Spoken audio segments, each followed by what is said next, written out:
Greetings, ladies and gentlemen, and welcome to this latest version of Tales from Outer Space, where I take an HFY story from somewhere around the internet and read it aloud for your enjoyment.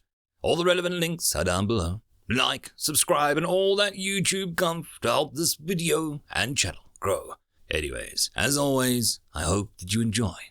I would just like to thank the following Tier 5 patrons and channel members for supporting the channel: Datamagnet and Bob the Dragon.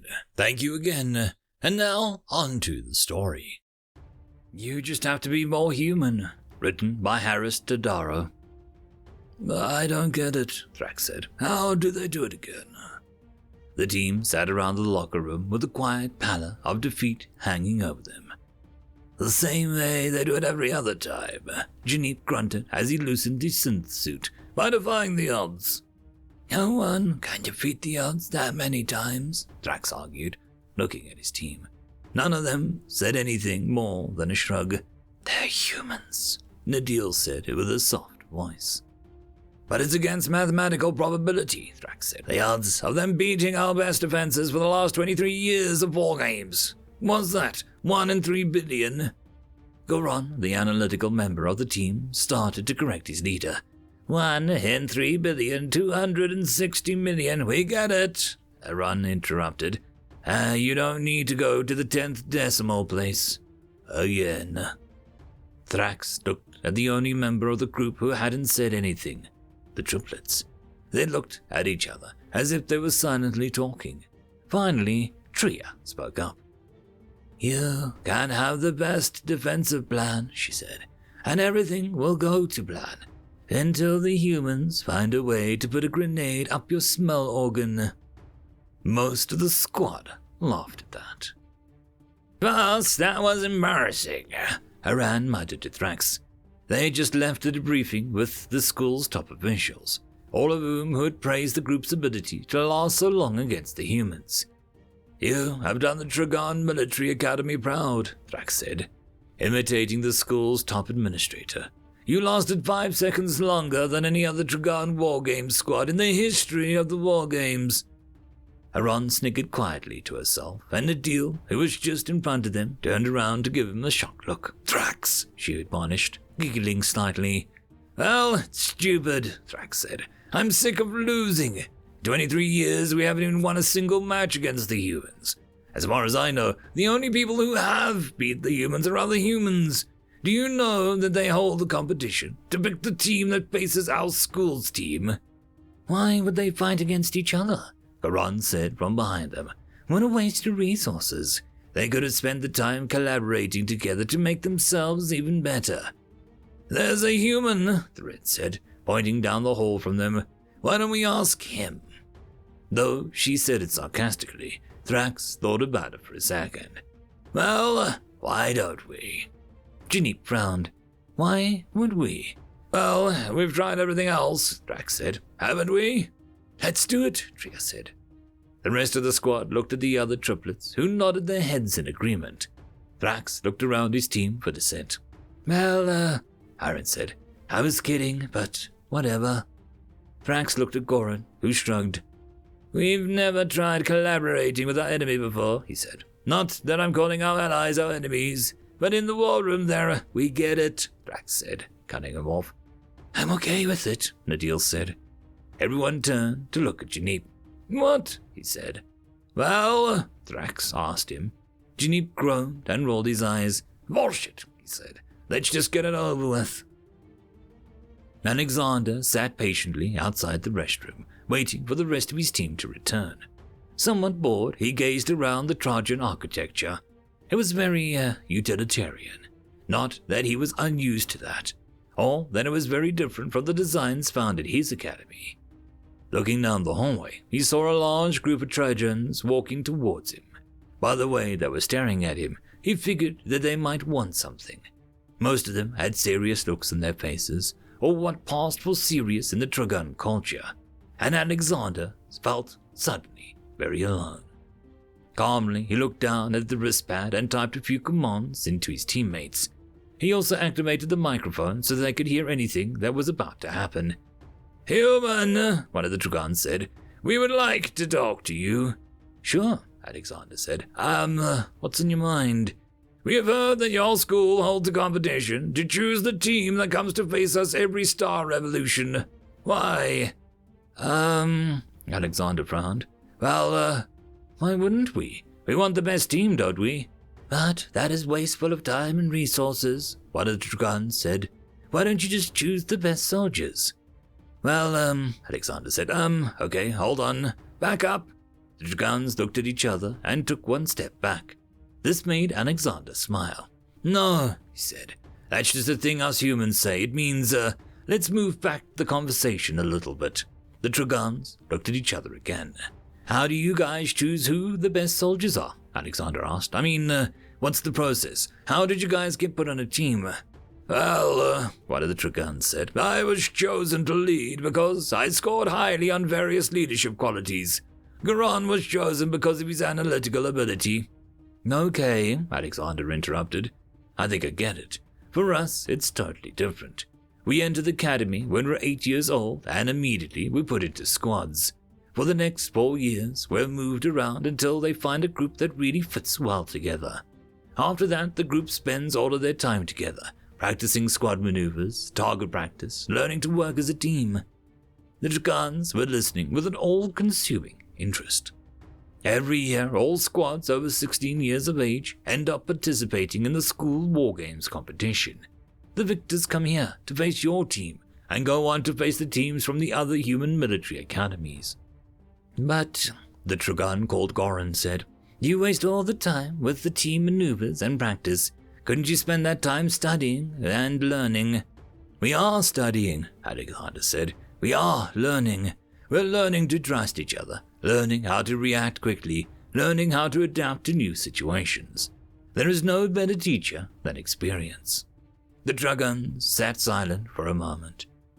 How do you keep beating us? A soft-spoken Dragon asked.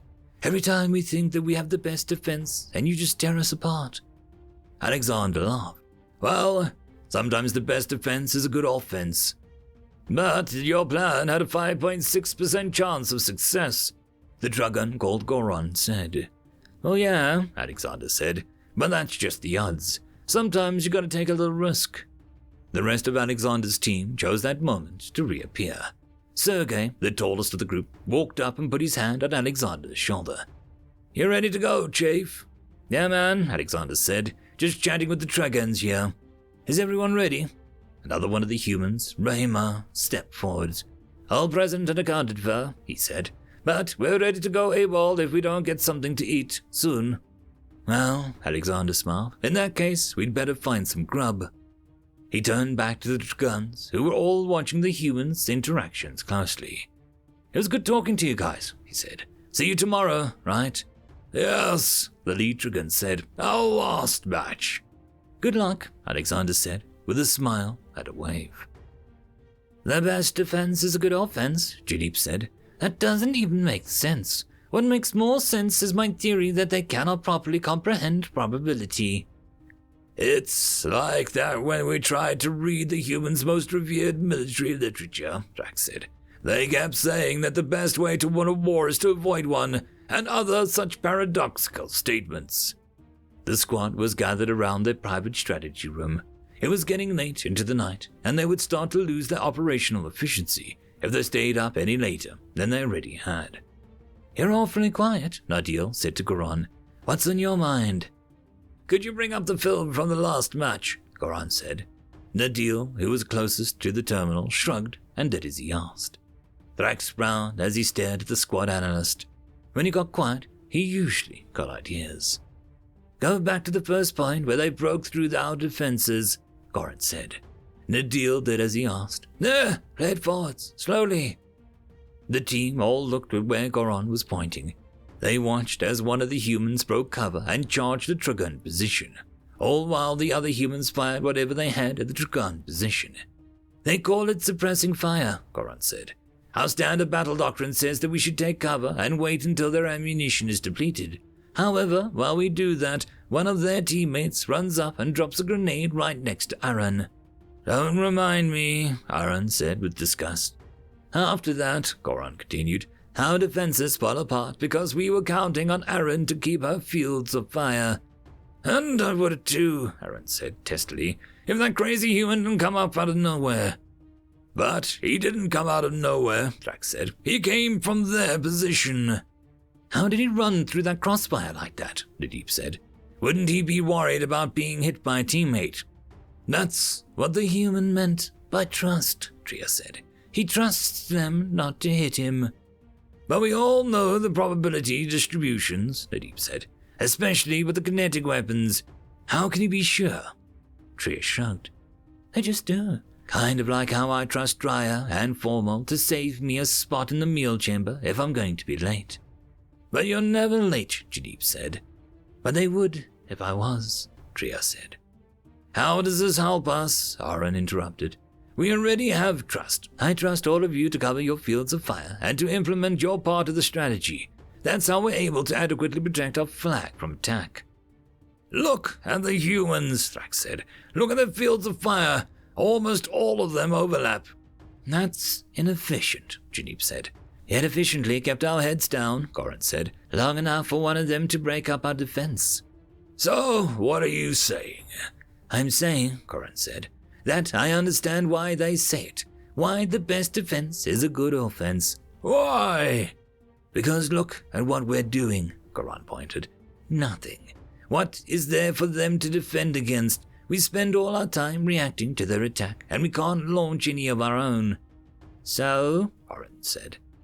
What he means, Thrax said, getting excited, is that you don't need to defend yourself when no one's attacking. Goran smiled. Right. Okay, Thrax said. I think I get it now. What else did the human captain say? He said they focus on learning how to react to changes and adapt to new situations, Nadil said. He means this, Goran said, moving over to the terminal and bringing up the first match of the series. Look.